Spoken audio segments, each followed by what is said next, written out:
কি খবর আপনার?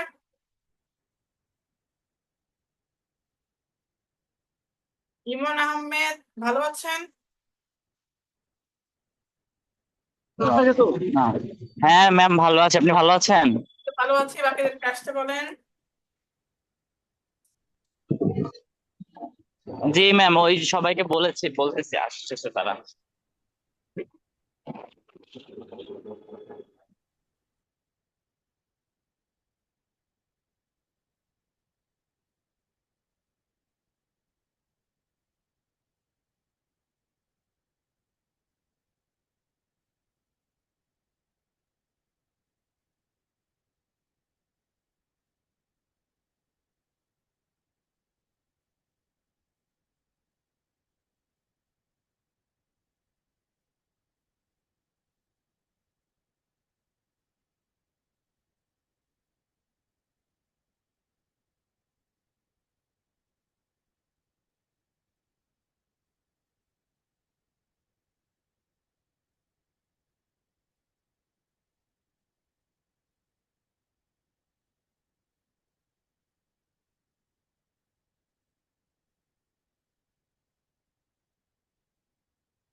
আজকে আমাদের last class before hour final. 17 তারিখ থেকে আপনাদের ফাইনাল শুরু হবে, রুটিন পেয়ে যাবেন।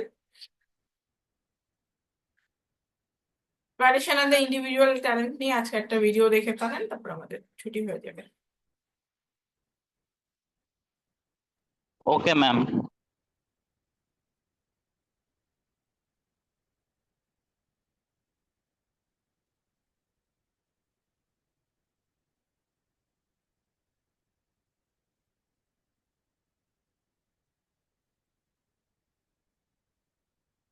In this video, we are going to discuss the famous essay 90. It was later published in Alien.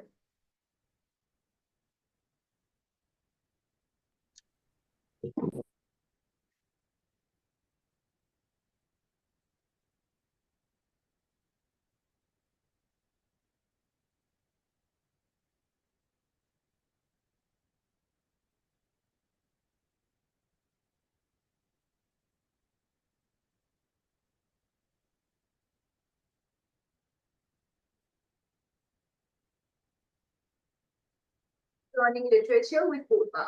In this video, we are going to discuss the famous essay of T.S. Eliot, Tradition and the Individual Talent, which forms an integral part of the 20th century literary criticism.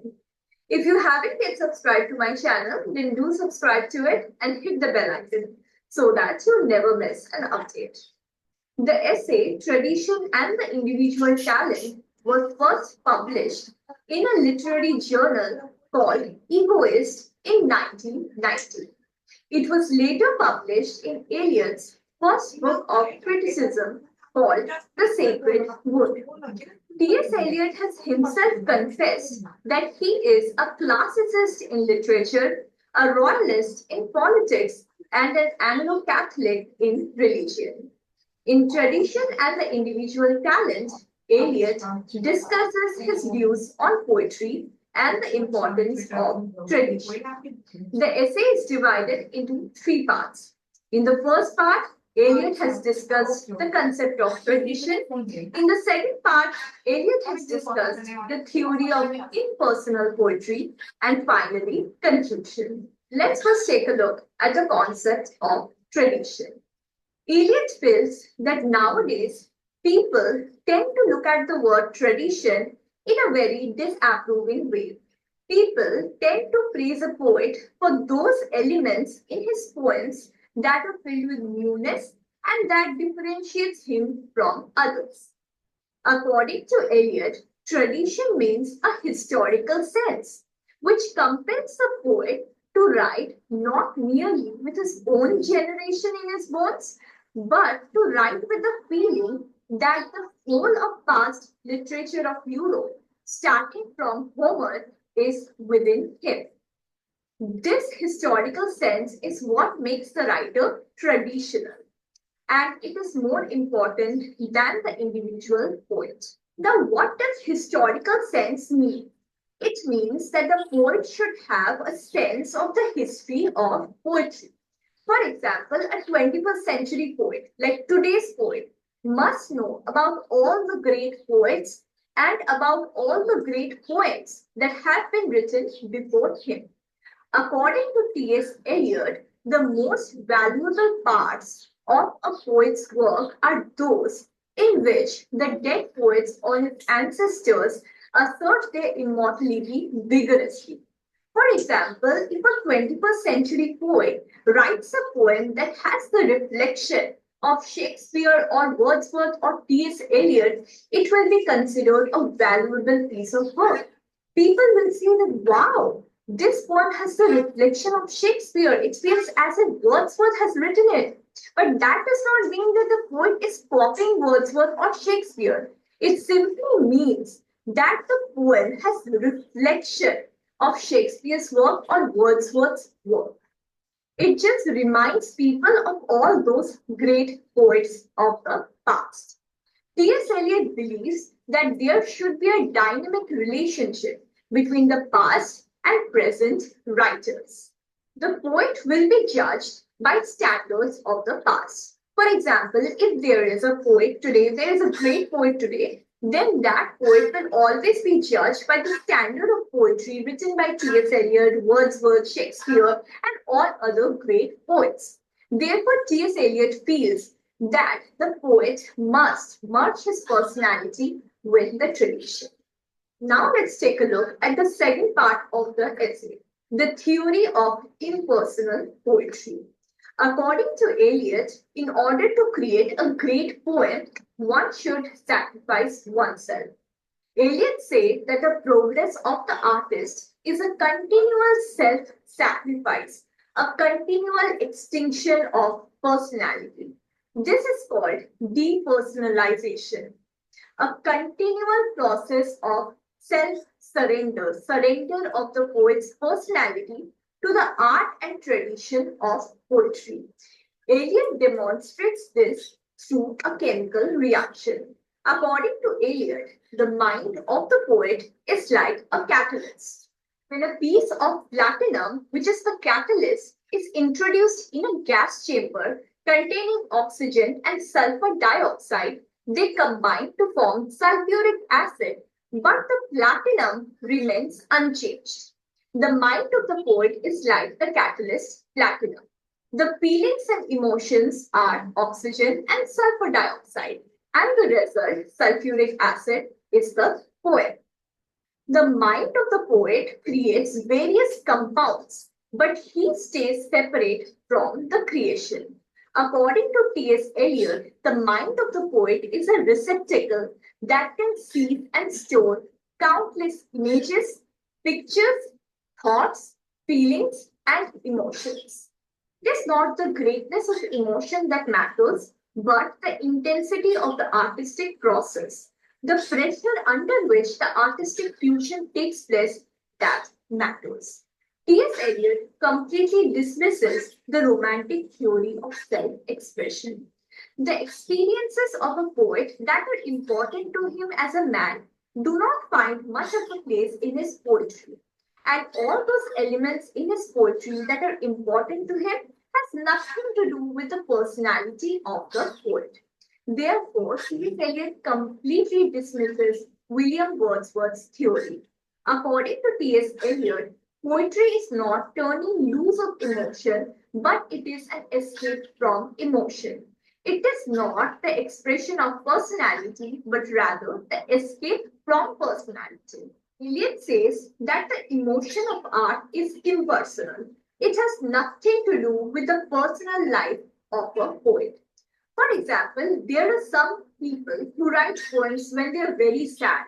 They express all their personal sadness, all their personal emotions in the poem. So they are following William Wordsworth's theory, which says that poetry is a spontaneous overflow of powerful feelings recollected in tranquility. Whereas you can find some great poets who write about various themes such as the pain of child labor, surviving a natural disaster, which has nothing to do with their personal life. So these poets are following T.S. Eliot's theory, which says that poetry is not the expression of personality, but rather an escape from personality. The artist can achieve this impersonality only by cultivating the historical sense, by being conscious of the poetic tradition. According to T.S. Eliot, every poem should be objective. Every poet should be objective and impersonal. So that's it for today's video. In the next video, we are going to discuss the terms dissociation of sensibility and objective correlative that were given by T.S. Eliot in his other essays. So stay tuned. If you found the video helpful, then do like it and share with your friends. And don't forget to subscribe to my channel. Thank you for watching the video and stay tuned to Learning Literature with Vilma.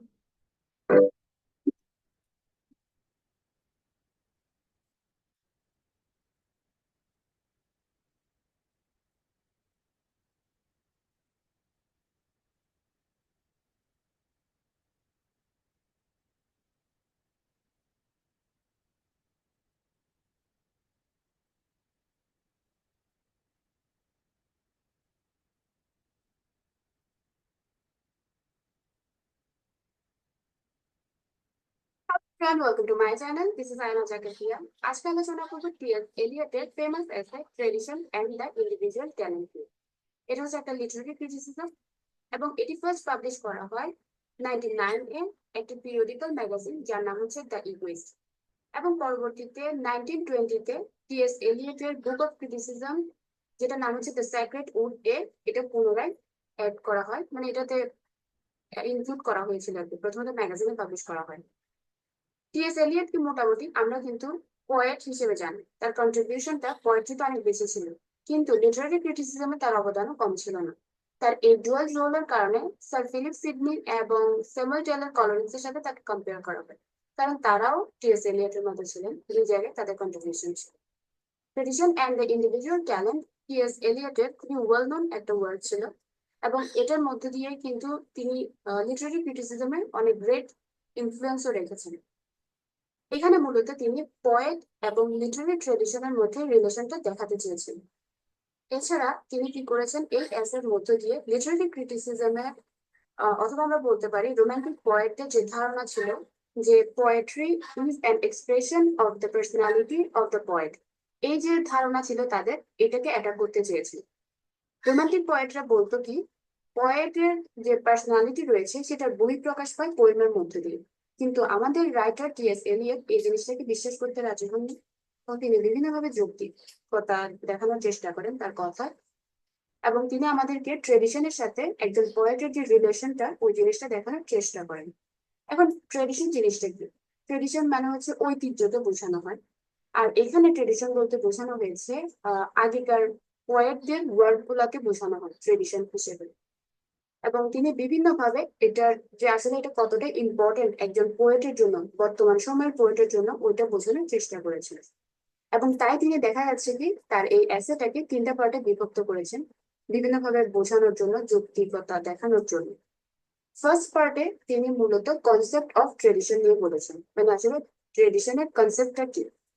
Second পার্টে গিয়ে তিনি তার একটা theory দিয়েছেন, যে থিওরিটার নাম হচ্ছে theory of depersonalisation and poetry, মানে কিভাবে পোয়েট্রিটা একটা ব্যক্তিকে ডিপার্সোনালাইজ করে, কিংবা আমরা বলতে পারি টি.এস. এলিয়ট বলেন পোয়েমের মধ্যে পোয়েটের পার্সোনাল অ্যাটিটিউড প্রকাশ পাবে না। এবং শেষে গিয়ে তিনি একটা কনক্লুশন দিয়েছেন যে একটা পোয়েটের ট্রেডিশন সম্পর্কে কেমন ধারণা থাকতে হবে এবং কিভাবে একটা পোয়েম ইম্পার্সোনালাইজ করা যাবে, এই জিনিসটা সম্পর্কে তিনি তার ধারণা দিয়েছেন লাস্ট পার্টে গিয়ে। ফার্স্ট পার্টে কিছু জিনিস আমরা দেখতে পাবো, তিনি এখানে ট্রেডিশনের ইম্পর্টেন্স, ভ্যালু, ফাংশন এবং কিভাবে আপনি ট্রেডিশনটাকে অর্জন করবেন এই জিনিসগুলো সম্পর্কে বলেছেন।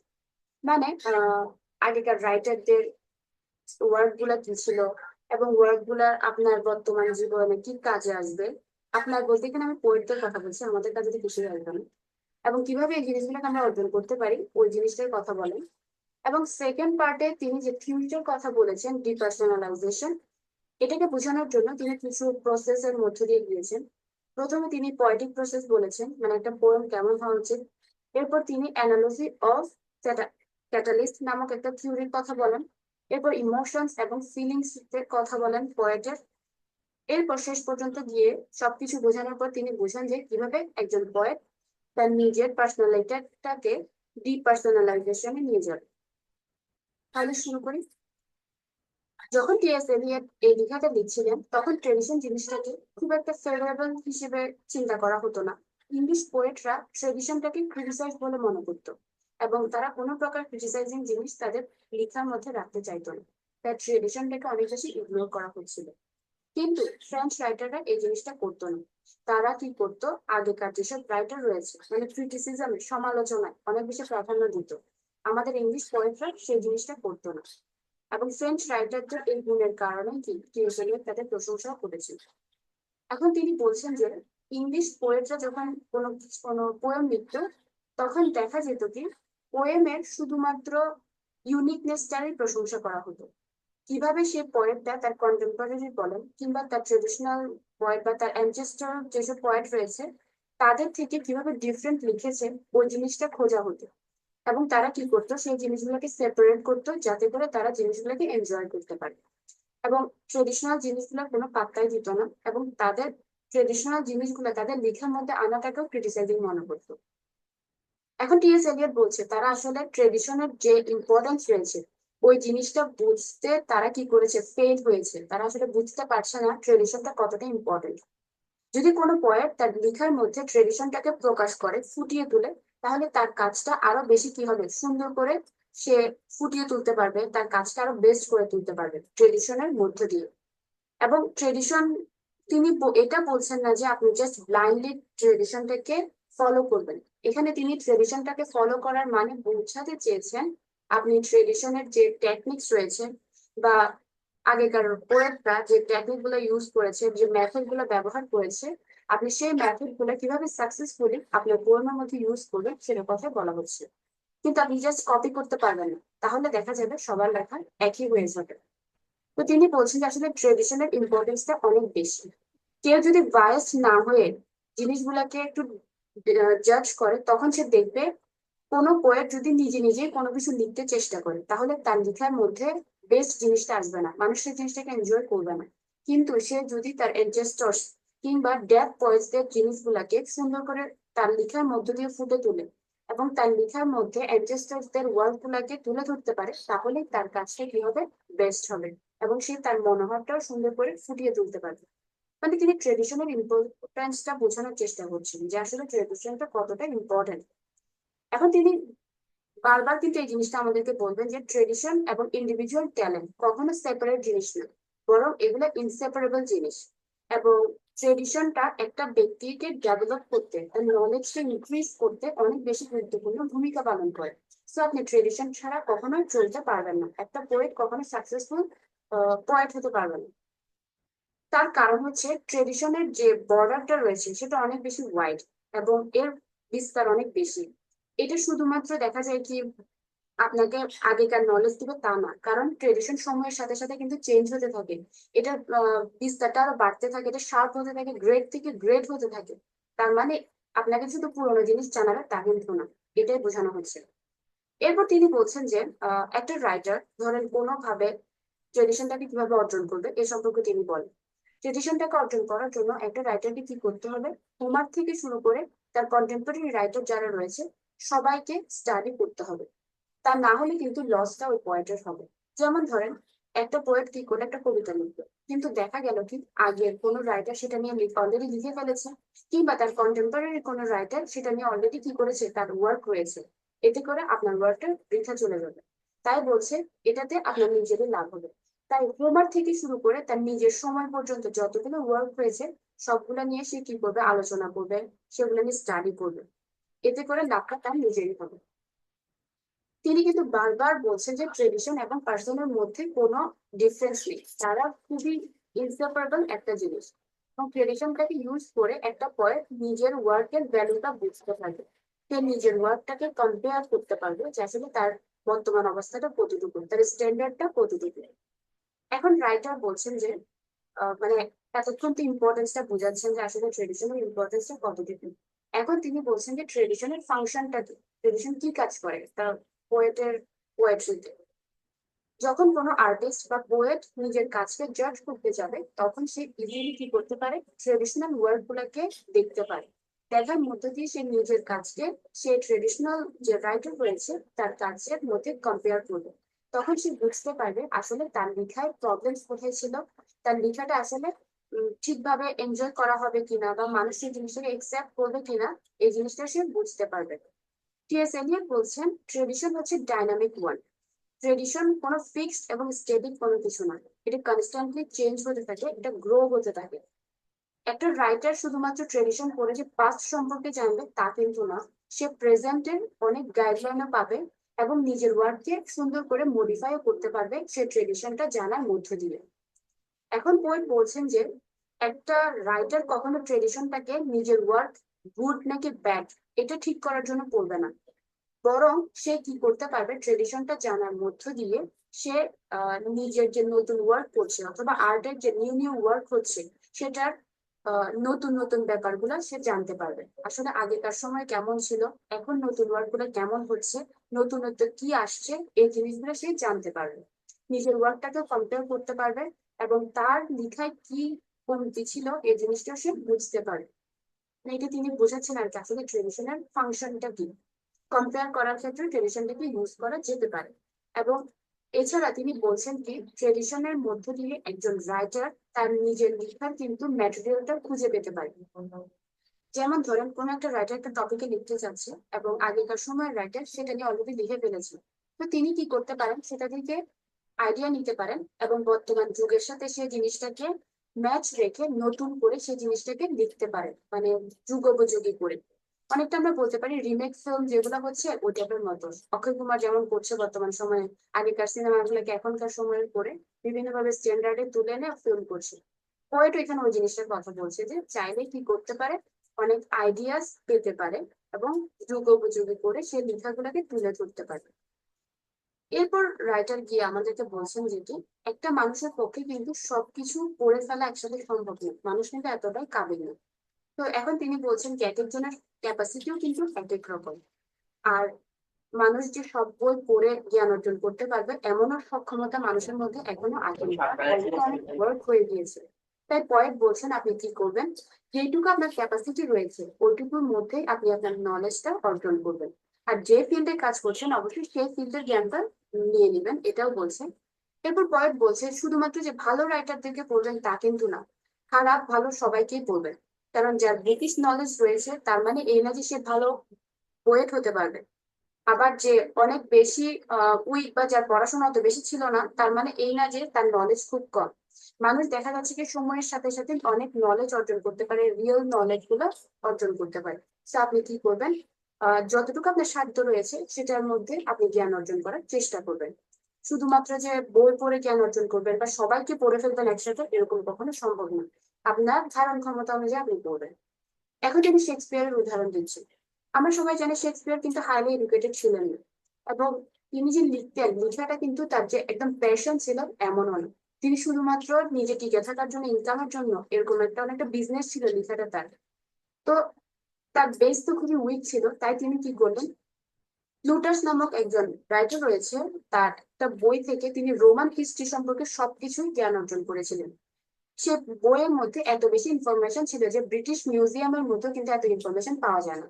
এতে করে শেক্সপিয়ার কি হচ্ছে, তিনি আগেকার রাইটারদের সব নলেজে মোটামুটি অর্জন করে ফেলতে পেরেছিলেন এবং যার ফলে তিনি একজন বেস্ট রাইটার হিসেবে পরবর্তীতে প্রমাণ হন। সো এখানে তিনি পোয়েট মূলত বোঝাতে চাচ্ছেন যে আপনাকে কি করতে হবে, পাস্টের পোয়েটদের সম্পর্কে জ্ঞান অর্জন করতে হবে, তাদের সম্পর্কে জানতে হবে, তারপরে আপনি কি করবেন, সামনের দিকে এগিয়ে যাবেন। এতে করে আপনার লেখায় অনেক বেশি কি আসবে বা আপনার যে পোয়েটিক ক্রিয়েশনটা সেটা বেস্ট হবে, আপনি অনেক জ্ঞান অর্জন করতে পারবেন, আপনার লেখাটা অনেক বেস্ট হবে। আর আপনি যদি ট্রেডিশনটাকে সুন্দর করে আপনার লেখায় তুলে ধরতে পারেন তাহলেই আপনার পোয়েমটার সার্থকতা আসবে এবং অনেক বেশি ইনফ্লুয়েন্সিয়াল হবে। এখানে তার ফার্স্ট পার্টটা শেষ হয়ে যাবে। মানে ওভারঅল ট্রেডিশনের ইম্পর্টেন্সটা কতটুকু সেটা বোঝানোর জন্য তিনি এত কথা বললেন। ট্রেডিশনটাকে আপনার লিখে দেখাবেন, তারপর হচ্ছে যে ট্রেডিশনটা কতটা ইমর্টাল একটা জিনিস ছিল, বা তাদের ট্রেডিশনাল পোয়েটরা বা আগেকার পোয়েটরা আসলে কতটা গ্রেট ছিল, এই জিনিসগুলো আপনি আপনার লিখায় দেখাবেন এবং নিজের লেখাটাকে ইমপ্রুভ করতে ইউজ করবেন। এখন তিনি তার থিওরিতে চলে আসছেন, ডিপার্সোনালাইজেশন। এই ব্যাপারটা কিরকম? হয়তো এতক্ষণ বলছে যে আপনি সারা জীবন ট্রেডিশন অর্জন করবেন, কিভাবে আগেকার পোয়েটদেরকে পড়বেন, এসব কিছু বলে যাচ্ছেন। এখন তিনি বলছেন যে একজন পোয়েট পোয়েম লেখার সময় তার পার্সোনাল জয়েস, সরস এসব কিছু সে ভুলে যাবে, শুধুমাত্র ট্রেডিশনের মধ্যে ডুবে যাবে। তারপরে সে একটা সার্থক বা সার্থক পোয়েম লিখতে পারবে। নিজের ইমোশনস, নিজের পার্সোনাল যা কিছু রয়েছে সবকিছু কি করতে হবে, পোয়েমের মধ্যে দেখানো যাবে না। ইমোশনস গুলোকে দূরে রাখতে হবে। He must be as impersonal and objective as a scientist. তাকে অনেকটা কি ইমপার্সোনাল হয়ে যেতে হবে পোয়েম লেখার সময়, সায়েন্টিস্টের মতো। এবং তার পার্সোনালিটি কখনো তার পোয়েমের মধ্যে আসতে পারবে না, এবং তার পার্সোনালিটি কিন্তু তার ওয়ার্কের জন্য ইম্পর্টেন্ট না। ইম্পর্টেন্ট থিং হচ্ছে ট্রেডিশন, তার সেন্স অফ ট্রেডিশনটাই হচ্ছে ইম্পর্টেন্ট। সে কতটুকু ট্রেডিশন অর্জন করেছে ওটাই হচ্ছে অনেক বেশি ইম্পর্টেন্ট। তার নিজের পার্সোনালিটি ইম্পর্টেন্ট না, তার ইমোশনটাকে সে বাদ দিয়ে দিতে হবে। ইমোশন, ট্রু ইমোশন সে দেখাতে পারবে না। আর একজন গুড পোয়েট সেই যে নিজের ইমোশনটাকে পোয়েমের মধ্যে দেখায় না। এখন পোয়েট কি বলছেন, তিনি হচ্ছে মূলত পার্সোনালিটিটাকে দূরে রাখার চেষ্টা করছেন। এখন তিনি বলছেন যে পোয়েট্রি কিন্তু ইমোশন দেখানোর জায়গা না, বরং ইমোশনটাকে কিভাবে স্কিপ করা যায়, পালানো যায়, সেটা দেখানোর জায়গা। এখানে আপনার পার্সোনালিটিটাকে এক্সপ্রেস করার জায়গা না, বরং আপনি পার্সোনালিটিকে কিভাবে পালিয়ে যাবেন সেটা দেখানোর জায়গা। বাট এমন না যে মানে আপনার পার্সোনালিটি থাকবে না, এমন না, থাকবে, তবে এই জিনিসটা আপনি কি আপনার ইমোশনস থাকবে না এটাও না, তবে এই যে ট্রু ইমোশনটা আপনি দেখাতে পারবেন না। এখন তিনি উইলিয়াম ওয়ার্ডসওয়ার্থের একটা স্টেটমেন্ট তুলে আনেন, যেটা তিনি প্রিফেস টু লিরিক্যাল ব্যালাডে বলেছিলেন যে poetry is the spontaneous overflow of powerful feelings. বলা হয় কি পোয়েট্রি হচ্ছে যে একজন পোয়েটের একদম ওভারফ্লো পাওয়ারফুল ফিলিংস এর বন্যা বসাই দিবে পোয়েট্রির মধ্যে, মানে নিজের যত ভাবনা চিন্তা ধারা সবকিছু পোয়েট্রির মধ্যে তুলে দিবে। কিন্তু এলিয়েট এই জিনিসটা এগেনস্টে ছিলেন। তিনি বলেন পোয়েটের মধ্যে, একজন পোয়েট কখনো পোয়েমের মধ্যে নিজের পার্সোনালিটি দেখাতে পারবে না। সে শুধু নিজের কাজটাকে দেখাবে, কিভাবে সে পয়েন্টটাকে কম্পোজ করছে এবং ট্রেডিশনটাকে কিভাবে তুলে ধরছে, ওই জিনিসটা সে দেখাবে। এখন তিনি বলছেন যে মানে সাইন্টিফিক্যালি জিনিসটাকে প্রমাণ করার চেষ্টা করেন যে আসলে কিভাবে নিজের ইমোশনটাকে দূরে রাখতে হবে। তিনি একটা থিওরি দেখান, দ্য অ্যানালজি অফ ক্যাটালিস্ট। এখানে দেখা যায় যে তিনি বিভিন্ন ধরনের যৌক্তিকতা সাইন্টিফিক্যালি প্রমাণ করার চেষ্টা করেন। তিনি বলেন যে ক্যাটালিস্ট এমন একটা সাবস্টেন্স যেটা রাসায়নিক বিক্রিয়ার মধ্যে ইউজ করা হয়, কিন্তু নিজে কোনো প্রকার প্রতিক্রিয়া দেখায় না, সে আনইফেক্টেড থেকে যায়। এখন পোয়েট কি করেন, পোয়েট বলেন যে একটা পোয়েটের মাইন্ড অথবা একটা পোয়েট হচ্ছে মূলত এই ক্যাটালিস্টের মতো। সে কি থাকবে, সে ইমোশনস এসব কিছুকে অ্যাড করবে, কিন্তু নিজে আনএফেক্টেড থেকে যাবে। তো এখন তিনি সেটার জন্য বলছেন যে একটা জারের মধ্যে অক্সিজেন নেওয়া হলো এবং কিছু সালফার ডাইঅক্সাইড নেওয়া হয়। এরপরে তিনি সালফারাস অ্যাসিড উৎপন্ন করলেন। এই অ্যাসিডটা উৎপন্ন করার ক্ষেত্রে কিন্তু প্লাটিনাম ফিলামেন্টের একটা প্লাটিনামের প্রয়োজন রয়েছে। তো এই প্লাটিনামটা ছাড়া কিন্তু সেই বিক্রিয়াটা করা সম্ভব না। কিন্তু যখন বিক্রিয়াটা সম্পন্ন হয় তখন দেখা যায় যে প্লাটিনামের কোনো অস্তিত্বই দেখা যায় না, মানে এটার প্রেজেন্টটাই দেখা যাচ্ছে না, সে কোনো প্রকার চেঞ্জই হচ্ছে না। বিক্রিয়া করার ক্ষেত্রে সে গুরুত্বপূর্ণ ভূমিকা পালন করেছে ঠিকই, বিক্রিয়া যদিও সেটা ছাড়া সম্ভব না, তাও তার কোনো চেঞ্জ আসেনি, সে যেমন ছিল নিউট্রাল সেরকমই আনএফেক্টেড রয়ে গেল। এখন পোয়েট বলছে মানুষের বা পোয়েটের মাইন্ডটাও হবে কি সেই ক্যাটালিস্টিক এজেন্টের মতো। সে যদিও ইমোশনস এক্সপেরিয়েন্স এই সব কিছুকে একসাথে করবে একটা পোয়েম বানানোর ক্ষেত্রে, কিন্তু নিজে কি থাকবে, আনএফেক্টেড থাকবে। এখন বলছে যে কিভাবে এটা সম্ভব, একটা মানুষ কিভাবে ইমোশনস গুলোকে অ্যাড করবে, নিজে আনএফেক্টেড থাকবে। তিনি বলছেন এটা একমাত্র তখনই সম্ভব আপনি যখন ট্রেডিশনটাকে ঠিক মতো অর্জন করতে পারবেন এবং নিজেকে কাজের মধ্যে একদম সারেন্ডার করে ফেলবেন কমপ্লিটলি। তখনই কি এই জিনিসটা হওয়া সম্ভব। একজন পোয়েটের পার্সোনালিটি তখনই ডিপার্সোনালাইজেশনের যে ব্যাপারটার কথা তিনি বলছেন ওইটা তখনই সম্ভব। এবং এই সব কিছু যুক্তি দেওয়ার মধ্য দিয়ে তিনি তার এসেটা শেষ করে দেন। আশা করি বুঝতে পেরেছেন। ওভারঅল তিনি ট্রেডিশনাল ইম্পর্টেন্সটা বোঝানোর চেষ্টা করেছেন। আপনি যদি নিজের ভাবেও চিন্তা করেন, ধরেন কোনো ওয়ার্ক আপনি করছেন সেটার কোনো বেস নাই, তখন দেখা যাবে কি মানে আগে কেউ করেনি, তখন আপনার জন্য জিনিসটা অনেক কষ্ট হয়ে যাবে। কিন্তু যখন দেখেন যে আপনার পুরনো কেউ যে কাজটা করেছে, আপনি সেটা নিয়ে স্টাডি করছেন, তখন আপনার জন্য জিনিসটা ইজি হয়ে যাবে। আর আপনি তাদের থেকে যখন নলেজ নেবেন, তখন কাজটা কিভাবে আরো সুন্দর করে ফুটিয়ে তুলতে সম্ভব হবে। তো পোয়েট কিন্তু ওভারঅল এই জিনিসটা বোঝানোর চেষ্টা করেন, এবং তিনি বলছেন যে কখনো পোয়েমের মধ্যে নিজের পার্সোনাল ফিলিংস থেকে প্রকাশ করা যাবে না, এবং ট্রেডিশনটাকে ব্যবহার করে নিজের ইন্ডিভিজুয়াল ট্যালেন্টটাকে ইমপ্রুভ করতে হবে। আর ট্রেডিশনের গুরুত্ব একটা পোয়েটের পোয়েমের ক্ষেত্রে অনেক বেশি ইম্পর্টেন্ট। যদিও তখনকার সময় রাইটাররা এই জিনিসটাকে ইগনোর করছিল, কিন্তু প্রশংসা করা উচিত কোনটা তার ইউনিকনেস সেটা না, বরং কিভাবে সে ট্রেডিশনটাকে তার কাজের মধ্য দিয়ে সুন্দর করে ফুটিয়ে তুলেছে, ওই জিনিসটার প্রশংসা হওয়া উচিত। আশা করি বুঝতে পেরেছেন। ধন্যবাদ সবাইকে।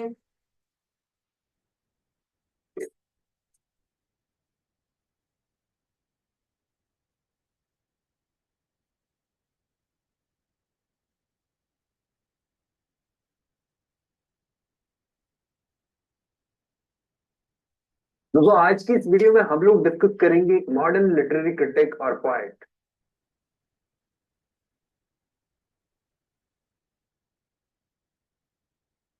আপনাদের সবাই অনেকেই চলে আসছেন, কেমন অন্য কোর্সের প্রিপারেশন কেমন, সবকিছু কেমন চলছে আপনাদের?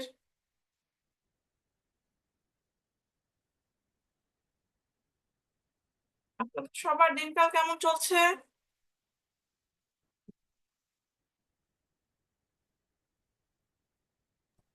ভালো ম্যাম।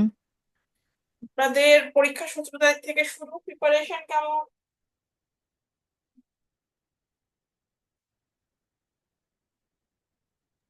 মোটামুটি। পরীক্ষা শুরু হয়ে যাবে। আপনাদের বাকি ক্লাসগুলাকে কোন কোন টিচার নেয়?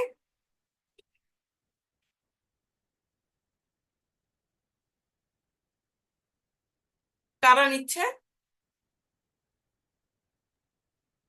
Ma'am Nurullah sir, Humaira ma'am, আর হচ্ছে তিথি ম্যাম। না সরি, তিথি ম্যাম না, তো সব, সম্পূর্ণ ম্যাম। হ্যাঁ, সুমনা ম্যাম। আচ্ছা। কেমন মিড টার্ম কেমন হয়েছে আর প্রিপারেশন কেমন? ম্যাম মোটামুটি ভালোই হয়েছে। এখন আহ, আমাদের ফাইনাল এক্সাম কবে বললেন? 16 তারিখ না 17 তারিখ ম্যাম? 17। 17। Okay ma'am. আচ্ছা ম্যাম, আর একটা কথা বলার ছিল, সেটা হচ্ছে যে ক্লাস টাইমটা কি 7:30টায় করা যায়? সরি, 7টায় করা যায়? কারণ হচ্ছে 6টার সময় আজান দেয়, তো মাগরিবের নামাজের টাইম আপনাদের তো এটা। ক্লাস শেষ তো, মিড 6টার পরে পরে আজান দেয়। আপনাদের তো ফাইনালের আগে আর ক্লাস নাই, শেষ তো ক্লাস আজকে, কথা ঠিক না? আজকে 8 তারিখ, বাট 17 তারিখ পর্যন্ত কি আর কোনো ক্লাস নাই? 8 থেকে 9, 10, 11, 12, 13, 14, 15, 15 তারিখে যদি আসেন তাহলে ক্লাস হবে। আর যদি এখন 15 তারিখ ডিপেন্ড করে, 17 তারিখ থেকে যেহেতু পরীক্ষা, 15 তারিখে আপনাদের ক্লাস করবেন নাকি ওই অনুসারে, ঠিক আছে? Okay ma'am. কারণ আপনাদের 15 তারিখে ক্লাস মানে 17 তারিখের আগে তো একদম পড়তেছে, তো ওই হ্যাঁ হ্যাঁ। উইকটাতে ক্লাস মানে এক্সাম উইক শুরু হয়ে যাবে, ঠিক না? ম্যাম তাহলে একটু যদি সাজেশন দিতেন। সাজেশন অলরেডি গ্রুপে দিয়ে দিয়েছি, দেখেছেন না? দিয়েছি তো আমি আগে। দেখিনি, আমি বিজি ছিলাম তো একটু দেখিনি। আচ্ছা আমি দেখে নিব, চেক হ্যাঁ করে হ্যাঁ, নিব। অনেক আগে দেয়া। Okay ma'am, thank you. Welcome.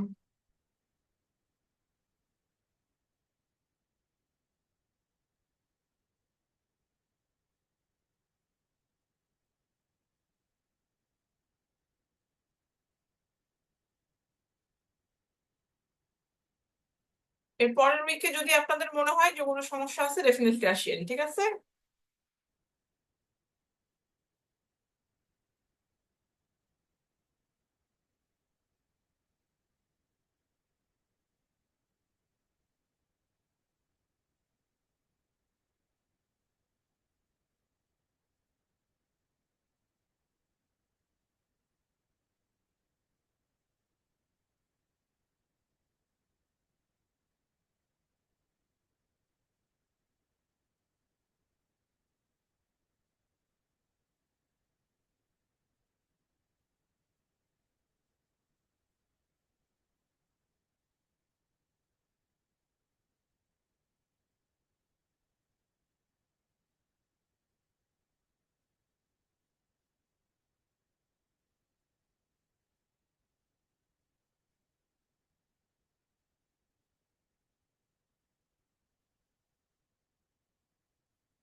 আপনারা একটু 10 মিনিটস দেখে নেন, কোনো সমস্যা টমস্যা না থাকলে আমরা 10 মিনিটস পরে ক্লাসটাকে শেষ করবো, ঠিক আছে?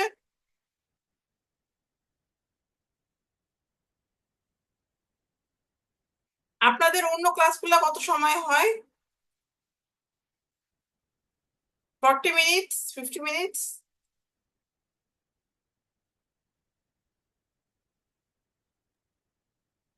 ম্যাম 40 মিনিটসই হয় বেশিরভাগ। আচ্ছা, 40, কোনো কোনো ক্ষেত্রে 50 মিনিট। হ্যাঁ, মোটামুটি 40 মিনিটসই মানে স্ট্যান্ডার্ড সুন্দর থাকে। রোজার আগেও তো 40 মিনিটসই ছিল, ঠিক না? Yes ma'am. রোজার মধ্যে তো আরো কমে গেছিল, 30 মিনিটস। জি জি আচ্ছা, ঠিক আছে। জি জি ম্যাম।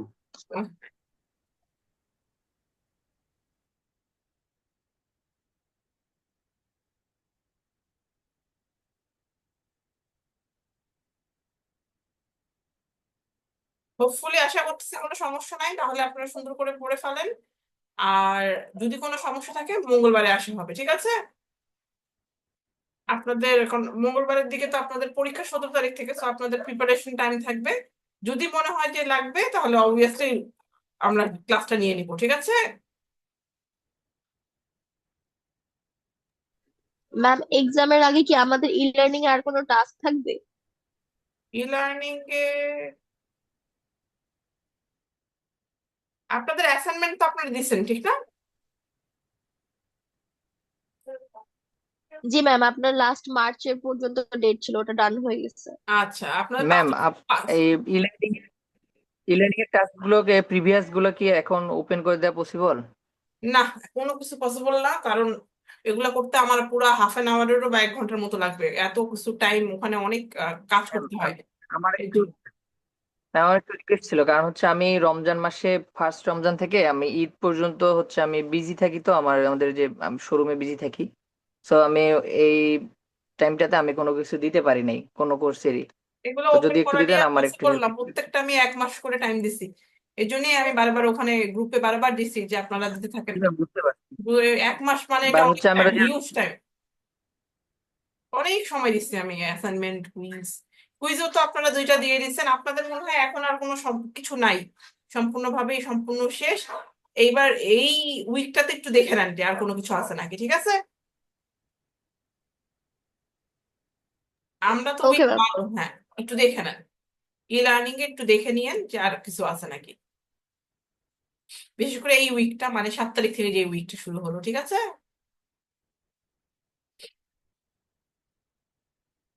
তাহলেই হবে। আর আশা করতেছি সব আপনারা 5টা ফোরাম দিয়েছেন, আর 2টা কুইজও দিচ্ছেন, মানে আপনাদের কুইজ যেটা ছিল কুইজও দিয়েছেন, এবং সাথে আপনারা অ্যাসাইনমেন্টও দিয়েছেন। তো মোটামুটি সবই আশা করছি হয়ে গেছে।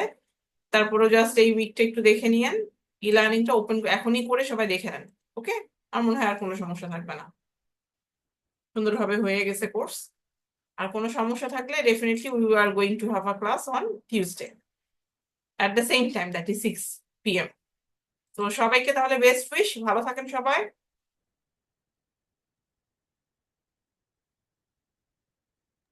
ওকে ম্যাম, আসসালামু আলাইকুম। ওয়ালাইকুম আসসালাম, হ্যাঁ, খোদা হাফেজ।